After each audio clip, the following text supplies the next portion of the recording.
Cindy and I recently spent 2 days in the coastal town of Newport, Oregon, which I've already shared in a couple of videos. During those 2 days, we did a lot. We walked along Nye Beach. We visited the historic Nye Beach neighborhood. We walked paths. We explored one of the top aquariums in the United States.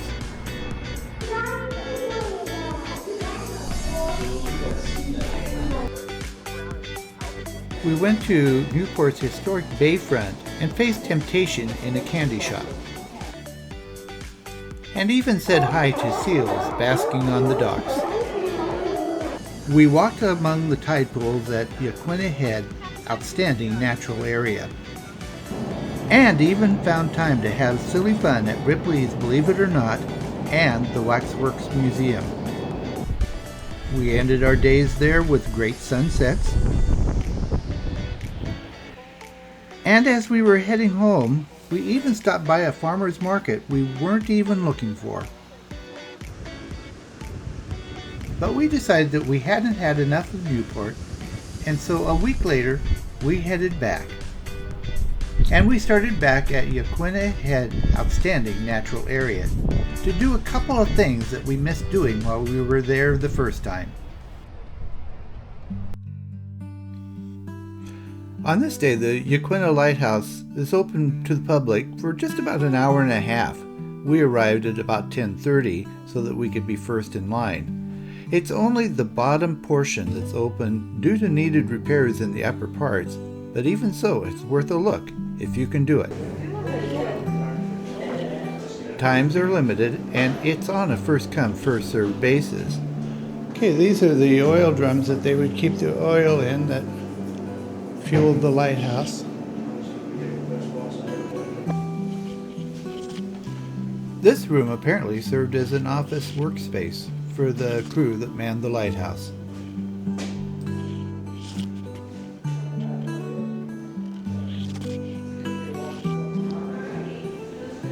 I wished I could have climbed the spiral staircase that led up to the actual light, but I can imagine it.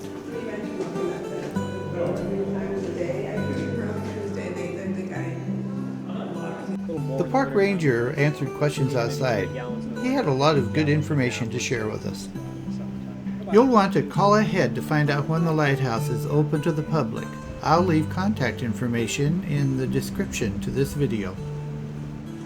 Next up on our itinerary is a hike up Salal Hill nearby to get a unique vista of the lighthouse and Oregon's coastline here. To begin your hike up to the top of Salal Hill, start at these steps, which you can find at the back of the lighthouse parking lot. The Salal Trail goes up to a hilltop. It's called the Salal Hill Trail. It's only about a little less than a mile to get to the top, about 0.8 of a mile, a little over a kilometer, and it's uphill, but it's not too steeply uphill, so we should be able to make it pretty easily, and we're supposed to have good views of the area around the lighthouse when we get to the top. I was disappointed to find out that there was no coffee shop up there, but we'll make do.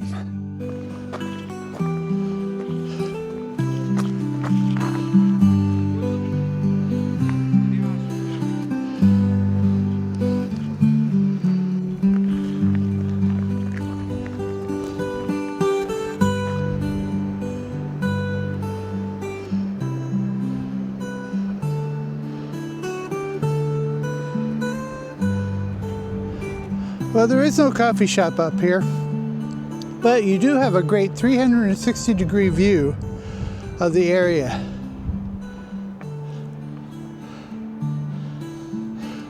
Looking back toward Newport in the south.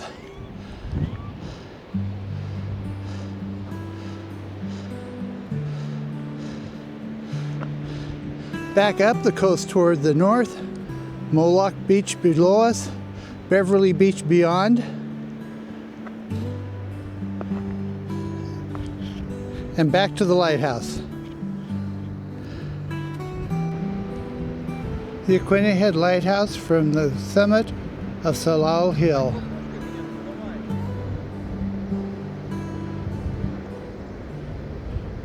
We stopped at the Newport Cafe and had a quick lunch, and then headed to our next stop, which was the Yaquina Bay Lighthouse, not to be confused with the lighthouse we just visited. Cindy and I have now arrived at the Yaquina Bay Lighthouse, and we're going to take a look at it. We're going to climb a little hill and see if we can find out more about this second lighthouse in the Newport area. Except this gate is closed and chained. So we walked all around the Yaquina Bay Historic Lighthouse. It's supposed to be open today from 12 o'clock to 4 o'clock, and doesn't look like it is at all. So we're a little disappointed. We were going to try to get into the historic Yaquina Bay Historic Lighthouse, Newport's second lighthouse. We weren't able to do it. All the gates and accesses are chained shut. So we're not sure exactly what's going on. The hour is supposed to indicate that it's supposed to be open right now. It's not. We'll find out more information, but we're not going to let that stop us. We're just going to go on to our next adventure on our itinerary for today. An additional stop you might want to make while you're in Newport is to visit the Oregon State University Hatfield Marine Science Center and their visitor center. You'll see an actual yellow submarine. So this object is not a yellow submarine, it's actually a buoy. It's a prototype for an electrical generator buoy. Pretty cool. Entry to the Science Center and all the exhibits inside is a very inexpensive $5 a person. And their hours right now, while it's not summer, is 10 a.m. to 4 p.m.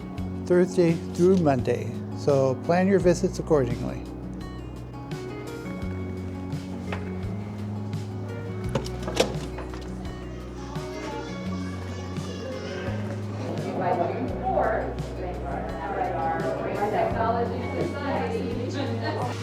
At the Mark Hatfield Marine Science Center, they have lots of interactive exhibits that both kids and adults will have fun experimenting with and learning through those. Lots of exhibits and explanations about how science can help industries, from fishing to creating electricity from the waves and tides out in the ocean, and a lot that you can learn about the different habitats off the shore of Oregon's coast and the animals and plants that live there.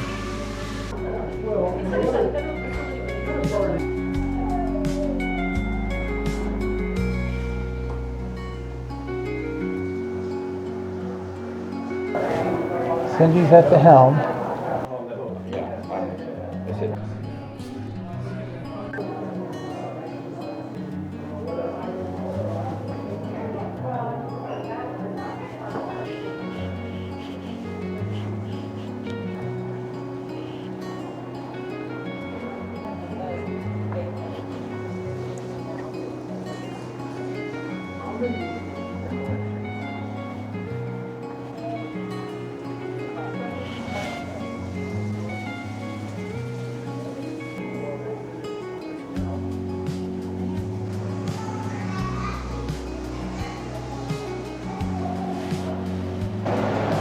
They even have an exhibit where you can create your own tsunami.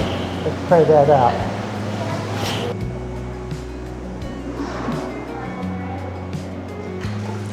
Okay, here we have a nice ocean-side community built close to the shore.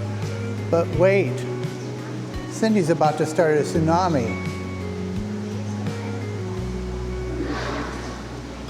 What will happen? Oh, that's not good.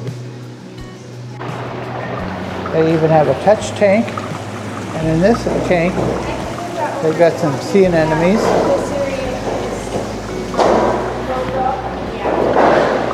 Here's a sea cucumber, I think.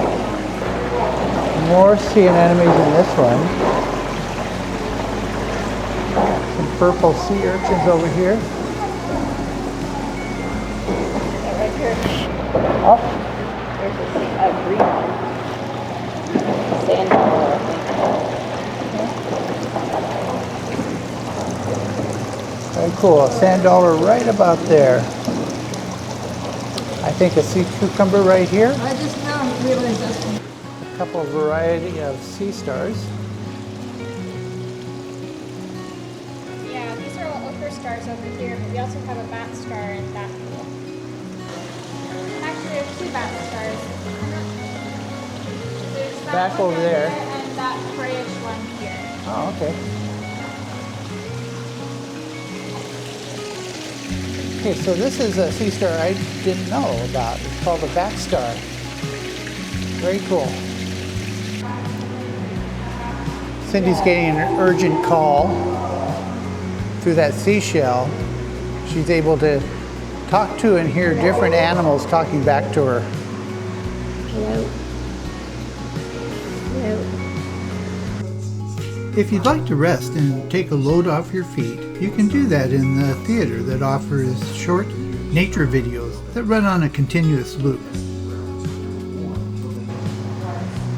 And of course, there's a gift shop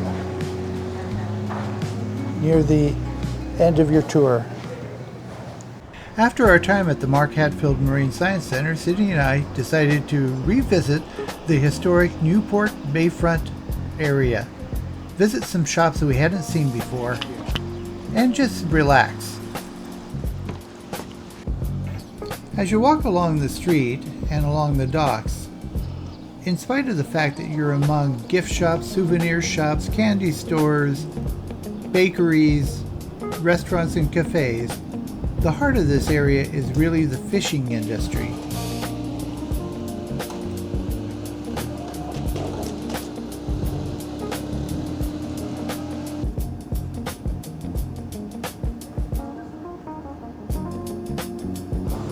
One of our stops was the Only in Newport General Store.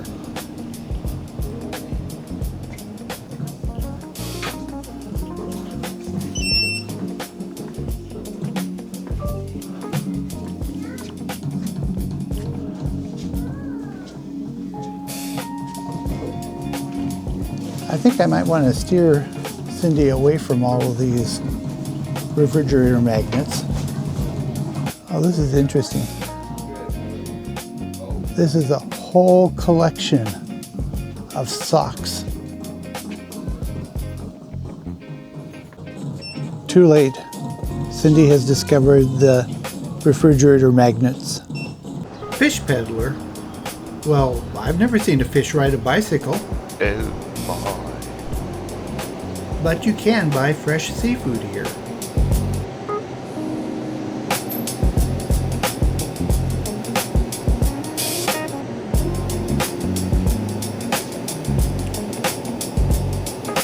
You can also buy fresh seafood off a boat named the Chelsea Rose.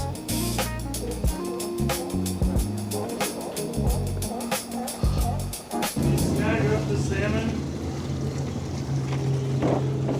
Grab it. If you bring a cooler and some ice, you can take some fresh crab home and have a feed. Before ending our time in Newport and heading back to Salem, we stopped by Moe's Seafood and Chowder for dinner. One of the things Moe's restaurant has always been famous for is their clam chowder. You can buy the stock for it and take it home, or do what we're doing and enjoy a small bowl of it before our main dinner.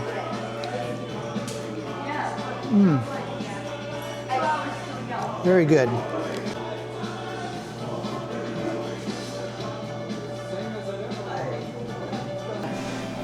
I'm having grilled oysters and rice pilaf.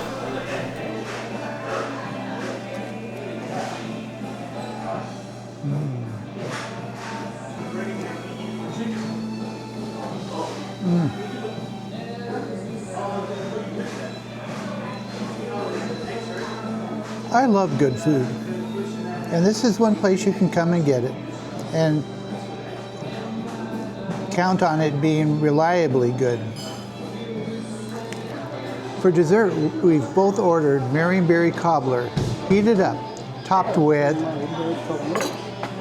ice cream. Perfect.